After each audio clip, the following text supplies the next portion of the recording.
Come, sit. Listen all. Listen well. Tonight I speak to you, the tale.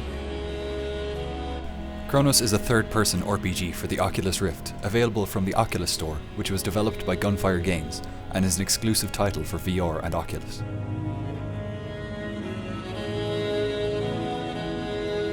At the start of Chronos, you were given the option to choose whether you wish to be a male or female protagonist. Then you have the decision to make, to carry an axe or a trusty sword from the start. Whatever your decision, it won't have much of an impact on your playthrough. After this, you are taken to the village elder. Here, through Shadow Theatre, you are told the story of the game, and of how you have been chosen to take on this great evil and save your homeworld from the dragon. Chronos is like the younger brother of a Dark Souls game. It's not as big or as hard as its elder brother, but it still packs a punch and won't go down without a fight. And fight you will. The combat in the game is not anything new or exciting. You attack, block, parry or dodge, and that's pretty much it. But as simple as the controls are, there is much more to it than that. Every enemy is a threat to you, and if you don't take them seriously, they will punish you, even if you have beaten them 5 to 10 to 20 times before. There is an art to each character type, a certain pattern that you will have to find to dispatch them. Of course, this will depend on your style of play and the weapon you use. The world in which the game starts is a post-apocalyptic one, although you don't spend a lot of time here, because to kill the dragon, you must enter the Labyrinth. This is set in a high fantasy world, and not just full of monsters but also puzzles to slow your progress throughout the labyrinth. The puzzles are generally light and don't take lots of time to figure out, but trekking back and forth to find the missing piece is the real challenge. There's no hand-holding with Chronos, so when you do move around, you don't have a map, so you can sometimes get lost or take a wrong turn. However, as you're in the labyrinth, you really shouldn't find it a doddle to get around anyway. The further you get through the labyrinth, the more doors you can open that connect back to the previous parts of the chapter.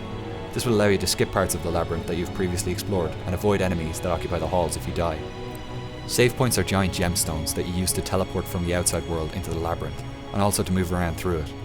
Unfortunately, they are sparsely scattered throughout the maze and you will have to battle hard from one gemstone to the next.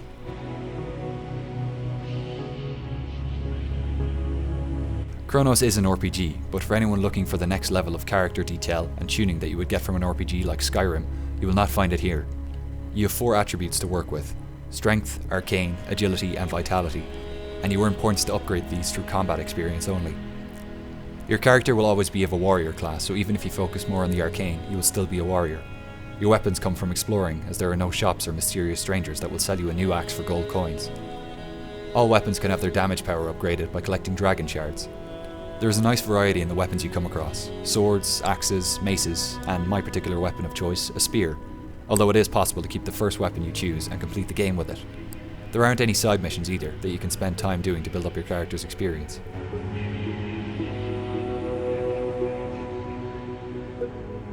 What Chronos does offer in an RPG way that I've never experienced before is that your character ages. When you die, you get thrown out of the labyrinth back to your homeworld, and as the labyrinth only opens once a year, you must wait until then, licking your wounds and getting older before you can return. Obviously, this doesn't happen in real time. In the game, you are just transported back to the nearest save stone that you last encountered. When you first enter the labyrinth, you are a sprightly 18-year-old, nimble and quick. As you grow older though, your strength will start to wane. However, you will become wiser and more in tune to the arcane arts. This unique approach adds more to Chronos than you'd expect. You will die a lot in Dark Souls or Bloodborne and it's frustrating, but with Chronos there seems to be a real price for being defeated over and over. This added a sense of dread that hung over me throughout my playthrough, as if death itself was standing over me and watching and waiting for me. The character appearance changes as the years pass, and I felt it with the hero, as if the burden of their many years weighed also on my shoulders. Then, as every decade of your life passes, you get the option to choose a new perk out of 3 available. Some consideration is needed with each of these options, as what might work for you now might not be the best option later in life.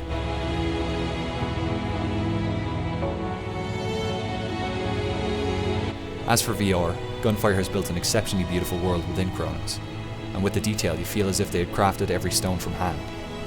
I can see why a developer would prefer a game this beautifully made in VR, as the player can appreciate the design and detail up close compared to a more traditional screen.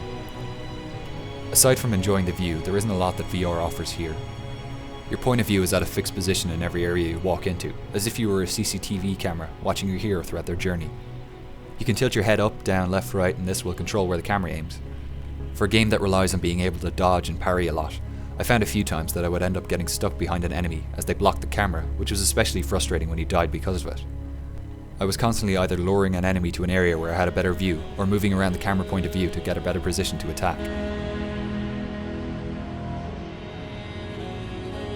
Chronos has a perfect mix of frustration and enjoyment built into the game. You will work hard to beat it, but never spend too long repeating the same area over and over. It's a great warm-up for other harder games of this type. I would have enjoyed Chronos as much playing it on a TV as in VR, but for the platform it's great to see a well-designed, polished game available. Gunfire are definitely a developer to watch from here on in. Chronos is shallow on the RPG elements, but will find its fans that don't want the depth of character development and hours of side quests that other games in the genre have to offer. Its aging mechanic, I hope, becomes something other studios will make use of in games to come, as every death matters more in this game than any I have ever played. There is a bite to Chronos, but I enjoyed sinking my teeth into it as much as it sunk them into me.